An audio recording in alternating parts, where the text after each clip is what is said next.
এই অধ্যায়ে আমরা দেখব কিভাবে স্যালারি শিট তৈরি করতে হয়। আপনাদের সুবিধার্থে এবং সময়ের স্বল্পতার কারণে এখানে একটি স্যালারি শিট অর্থাৎ 2011 সালে মে মাসের জন্য একটি স্যালারি শিট আগে তৈরি করা হয়েছে। এখানে রয়েছে মে মাসের দিনের সংখ্যা, অর্থাৎ মে মাসে 31 দিনে হয়। এখানে রয়েছে অ্যাবসেন্স, অর্থাৎ কোনো কর্মকর্তা যদি অ্যাবসেন্স করে তাহলে তার বেসিক স্যালারি থেকে সেটা কেটে নেওয়া হবে। এবং একটি মাসের যতগুলো দিন হয় সেই দিনগুলো থেকে যত দিন অ্যাবসেন্স করে সেই দিনটা বাদ দিয়ে কতদিন কাজ করেছে সেটা আমরা এখানে বের করেছি। যেমন 31, অর্থাৎ মিস্টার গণেশ 31 দিনে একদিন অ্যাবসেন্স করেনি, তিনি ওয়ার্ক কাজ করেছেন 31 দিন। মালা 31 দিন অ্যাবসেন্স করে 2 দিন, তাই তিনি কাজ করেছে 29 দিন। এবং এইভাবে মুরাই 30 দিন এবং নির্মল 26 দিন, এবং তারা এই কয়দিনের টাকাই পাবেন এবং যেটা কয়দিন অ্যাবসেন্স করেন সে টাকা বেসিক বেতন থেকে কর্তন করা হবে। এভাবে আমরা টিএ দিব, ডিএ দিব, এইচআর দিব, কনভেনিয়েন্স দিচ্ছি, স্পেশাল অ্যালাউন্সেস দিচ্ছি এবং সবকিছু যোগ করে এভাবে basic salary, TA, DA, HR, conveyance এবং স্পেশাল অ্যালাউন্স যোগ করে তারপর আমরা গ্রস স্যালারিটা বের করছি। এখানে আপনাদের সুবিধার্থে এই ফর্মুলাগুলো আগেই করা হয়েছে। আমরা কিছু ফর্মুলা ডিলিট করে দিব। এখানে বেসিক স্যালারি 1200 টাকা করে সকলের জন্য ধরা হয়েছে। আমরা ইচ্ছা করলে এই বেসিক স্যালারিটা বাড়িয়ে নিতে পারি। এখানে আমরা বেসিক স্যালারি থেকে অ্যাবসেন্সের টাকাটা কেটে নিব। আমাদেরকে এখানে সূত্র লিখতে হবে, দেখতে পাচ্ছেন যখন আমরা সেলে ক্লিক করছি তখন ফাংশন সূত্র দেখাচ্ছে। আমরা এখানে লিখব equal to 1200 divided D4 into F4। D4 হলো মোট দিন আর F4 হলো কতদিন কাজ করে সেই দিন। যদি আমরা ফর্মুলা লিখে এন্টার প্রেস করি তাহলে আমাদেরকে সেই ফর্মুলাটি সেট হয়ে যাবে। আমরা ফর্মুলাটি লিখে ব্যবহার করতে পারি। ইকুয়াল টু 1200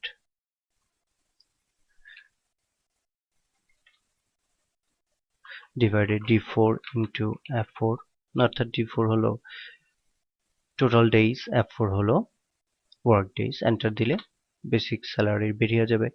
এই সেলটাকে আমরা কপি করে যদি পরবর্তী সেলগুলোতে পেস্ট করি তাহলে পরবর্তী সেলগুলো হিসাব বেরিয়ে আসবে। এখানে দেখতে পাচ্ছেন 2 দিনের অ্যাবসেন্সটা কর্তন করে 1200 টাকা 1123 টাকা আসছে। একদিনের অ্যাবসেন্সের টাকা কর্তন করে 1161 টাকা এবং 5 দিনের অ্যাবসেন্সটা কর্তন করে 1006 টাকা চলে আসছে। এভাবে আমরা টিএ দিচ্ছি 400 টাকা হারে সকলকে। তাই এখানে ফর্মুলা হচ্ছে equal to 400 divided D4 into F4, enter. তাহলে 400 টাকা চলে আসছে। যেহেতু কোনো অ্যাবসেন্স নেই আমরা এটাকে কপি করে নিচের সেলগুলোতে পেস্ট করে দেব, ফলে হিসাব বেরিয়ে আসবে। এখানে দেখতে পাচ্ছেন 2 দিনের অ্যাবসেন্সের টিএ 374, একদিনের অ্যাবসেন্সের টিএ 327 এবং 5 দিনের অ্যাবসেন্সের টিএ 335 টাকা চলে এসছে। একইভাবে আমরা ডিএ হিসাব করছি 900 ডিভাইডেড D4 into F4 এবং আমরা কপি করে দিচ্ছি সেলগুলোতে, ফলে হিসাব চলে এসছে। একইভাবে আমরা এইচআর দিচ্ছি 800 ডিভাইডেড D4 into F4 এবং যারা অ্যাবসেন্স করেছে তারা এইচআরও কম পাচ্ছে। একইভাবে আমরা দিচ্ছি কনভেনিয়েন্স 250 টাকা করে 250 ডিভাইডেড D4 into F4 এবং এটাকে যখন আমরা বাকিগুলোতে হিসাব করছি তখন অ্যাবসেন্স অনুযায়ী কনভেনিয়েন্সটাও কমে যাচ্ছে। এবং একইভাবে স্পেশাল অ্যালাওয়েন্স। এখন আমরা গ্রস স্যালারি বের করব। গ্রস স্যালারি হলো basic salary, TA, DA, HR, convenience, special অ্যালাউন্সের যোগফল। আমরা এই সকলগুলো যোগফল করলে বেসিক স্যালারি পেয়ে যাই। তো বেসিক স্যালারি বের করার জন্য আমরা লিখব equal to some bracket G4 2 বা কোলন L4, অর্থাৎ সবগুলো যোগফল। এটা আমরা এভাবে লিখে দিতে পারি equal to some bracket basic salary থেকে মাউস লেফট বাটন দ্বারা চেপে ধরে রেখে স্পেশাল অ্যালাউন্স পর্যন্ত সিলেক্ট করব, ফলে G4 কোলন L4 সিলেক্ট হয়ে গেল। ব্র্যাকেট ক্লোজ করে এন্টার দিব, ফলে গ্রস স্যালারি বেরিয়ে যাবে। এবং এই গ্রস স্যালারি গুলোকে আমরা অর্থাৎ এই ফর্মুলাটাকে নিচেও অ্যাড করে দিব, ফলে বাকিগুলো হিসাব বেরিয়ে আসবে। তো এইভাবে আমরা বেসিক স্যালারি থেকে সবগুলো যোগ করে গ্রস স্যালারি পেয়ে যাই। আমরা ইচ্ছা করলে এখানে অনেক অনেক কিছু আছে, বোনাস আছে, ওভার টাইম আছে, আরো অনেক কিছু আছে যেগুলো যোগ করে তারপর গ্রস স্যালারি বের হয়। যদি আরো কিছুতে কোনো প্রতিষ্ঠান দিতে পারে, পোশাক দিতে পারে, হেলথ বিষয়ক অর্থাৎ ডাক্তারি বিষয়ের উপরে দিতে পারে, তারপরে অনেক কিছু দিতে পারে। তো আমরা আপনার কাজের সুবিধার্থে আমরা একটি স্যালারি শিট বা আমরা কোনো অতিরিক্ত কোনো ফরম্যাটের ডকুমেন্ট অ্যাড করে দেব ভিডিওর সাথে। তো এটা হলো গ্রস স্যালারি। এখন আমরা ডিডাকশন করব, অর্থাৎ কর্তন করব কিছু টাকা, যেমন পিএফ, অর্থাৎ এটা হলো গিয়া প্রফিট এন্ড ফান্ড, অর্থাৎ ব্যক্তিগত যে সঞ্চয় হয় এমপ্লয়ারদের, সে প্রফিট এন্ড ফান্ডে কিছু জমা করব, যাতে ভবিষ্যতে কোনো অসুখ বিসুখে বা চাকরি ছেড়ে দিলে যেন তারা প্রফিট এন্ড ফান্ড থেকে সাহায্য পেতে পারে। সে কারণে প্রফিট এন্ড ফান্ড করবে। এখানে ইএসআই কেটে নেওয়া হচ্ছে, লাঞ্চ কেটে নেওয়া হচ্ছে, এই টাকাগুলো কেটে নেওয়া হবে। এখানে যে পিএফ, ইএসআই এবং লাঞ্চ কেটে নিলে টোটাল যে ডিডাকশনটা হবে, সেই টোটাল ডিডাকশন নেট টাকাটা গ্রস স্যালারি থেকে কেটে আমরা নেট স্যালারি বের করব।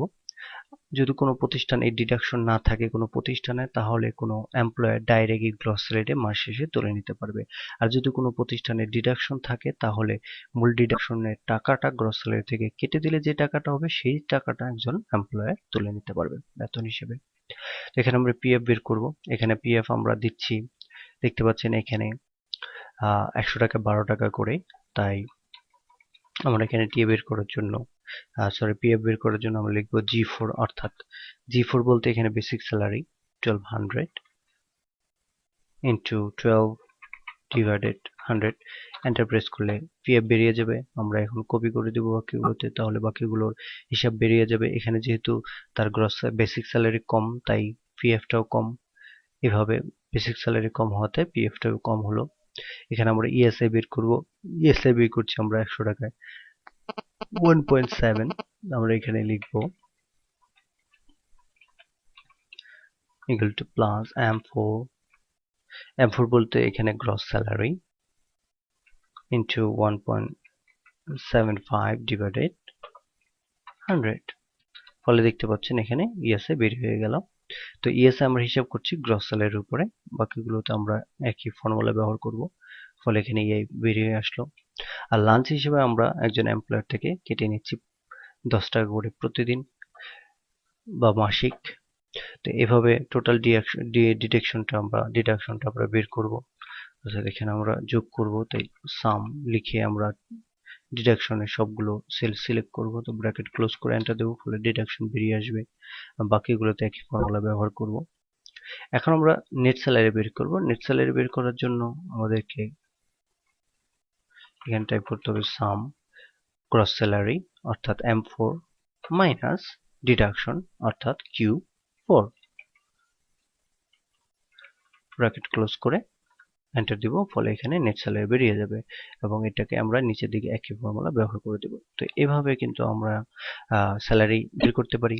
কোনো প্রতিষ্ঠানে যদি অনেক অনেক অনেক অপরচুনিটি থাকে, বিভিন্ন বিষয়ে টাকা পয়সা দেয়, তাহলে বিভিন্ন বিষয়ে টাকাগুলোকে হিসাব করে তারপর গ্রস স্যালারি বেরিয়ে যাবে। আর যদি কোনো বিষয়ে ডিডাকশন থাকে, আরো কোনো ডিডাকশন থাকতে পারে, সেই ডিডাকশন গুলো একত্রে হিসাব করে তারপর গ্রস স্যালারি থেকে বিয়োগ করে নেট স্যালারি পাওয়া যাবে, যে নেট স্যালারিটা একজন কর্মকর্তা মাস শেষে তুলে নিতে পারবেন। যদি TA, DA, HR, conveyance, special allowance, PF, ESI ইত্যাদি পার্সেন্টেজ হিসাবে নির্ধারণ করা থাকে কোনো প্রতিষ্ঠানে, তাহলে সেই হিসাবটা আমরা বের করতে পারি। এখানে হিসাব বের করে রেখেছি, দেখতে পাচ্ছেন।